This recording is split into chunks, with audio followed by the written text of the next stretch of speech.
Mä oon Connect-Irmeli ja mä oon viimeiset 6 vuotta tehnyt töitä ja enimmäkseen opiskellut sellaisen asian parissa kuin sosiokulttuurisen osaamisen valmennusohjelma.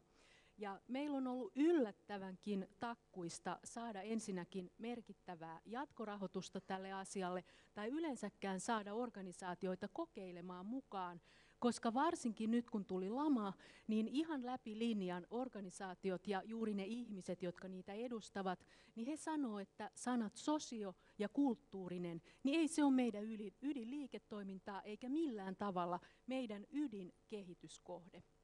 Ja mä otan nyt tässä muutaman esimerkin, että millä tavalla nämä kulttuuriosaamisasiat näkyy palveluorganisaatiossa.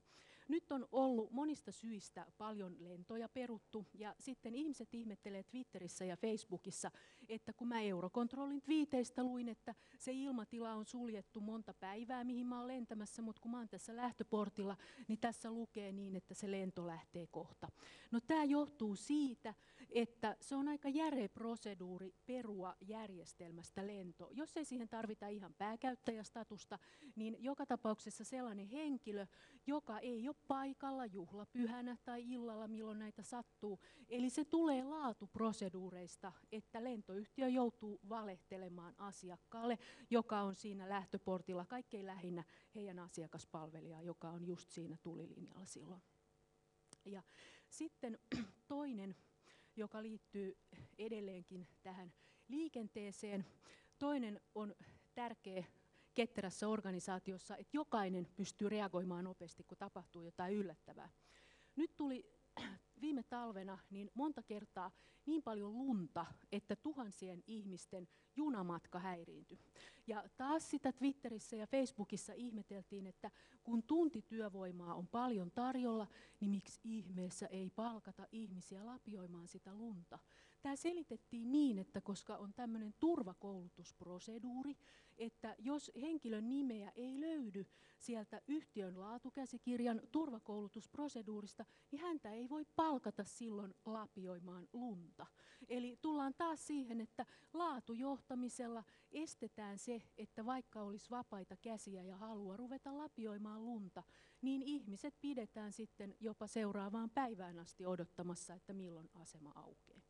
Sitten ehkä se kaikkein tärkein asia ketterässä organisaatiossa on se, että ihmiset on ihan intomielenä siellä, koska silloin innovaatioiden syntyä ei voi estää. Ja kun mä oon ollut nyt aikuisopiskelijana, niin mä oon tehnyt keikkatöitä työvoiman vuokrausfirmojen välityksellä.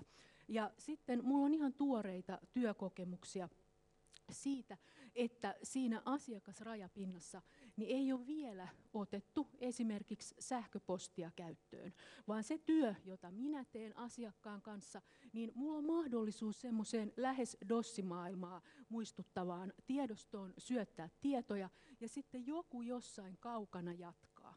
Ja tämä johtuu siitä, että organisaation prosesseja on virtaviivaistettu viimeisen 20 vuoden aikana, eli on erotettu ihmiset niin kauas toisistaan, että esimerkiksi minä siinä asiakasrajapinnassa en todellakaan tiedä, mitä mä teen sille kokonaisuudelle ja varsinkaan sille ihmiselle, jonka kanssa mä työskentelen.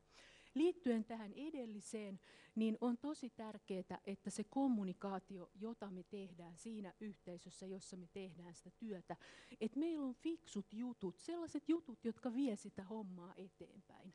Ja tämä on liittyen tähän työvoiman vuokraukseen, niin on tehty semmoinen tilanne, että esimerkiksi mä oon tehnyt työsopimuksen jonkun tahon kanssa, josta mä en tiedä mitään muuta kuin, että mä oon käynyt tosiaankin allekirjoittamassa siellä sen työsopimuksen. Sitten taas työpaikalla sanotaan, että kun te olette vuokratyövoimaa, niin te hoidatte kaiken sen palkanmaksajan kanssa. Eli tässä on ihan samanlainen tilanne. Tämä taas johtuu siitä, että organisaatiota on madallettu viimeisen 20 vuoden ajan. Eli tässä taas kerran tullaan laatujohtamiseen ja sillä estetään fiksu kommunikaatio työpaikalla, koska ei ole enää yhtään mitään tietoa, että mikä mun paikka siinä organisaatiossa oikein on. Ja nämä laatujohtamisajatukset tuli 80-90-luvun vaihteessa Japanista.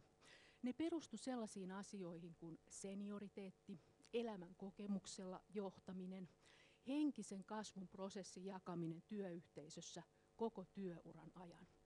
näissä teorioissa on yhtenä peruskivenä sellainen asia kuin, että transformaatio on organisaatiossa ja työpaikalla ja työyhteisössä jokaisen tehtävä. Silloin kun näin toimitaan, niin se organisaatio on niin kuin tämä kukkaketo. Innovaatioita putkahtaa yllättävissä paikoissa, mutta ne aina sopii siihen kokonaisuuteen. Se, mitä me ollaan toteutettu, se on tämä. Me ollaan aika hirvittävään suohon nyt viimeiset 20 vuotta viety meidän toimintaa, ja se pahimmillaan kulminoituu siinä, että Kelan tilastoissa näkyy piikki alle 35-vuotiaiden työuupumuksen takia sairaseläkkeelle jäävien määrässä. Mun Kanadan kollega ja Twitter-ystävä sai pienen tyttären 2 viikkoa sitten. Hän syntyi 6 hashtagillä, niin kuin nykyään on tapana.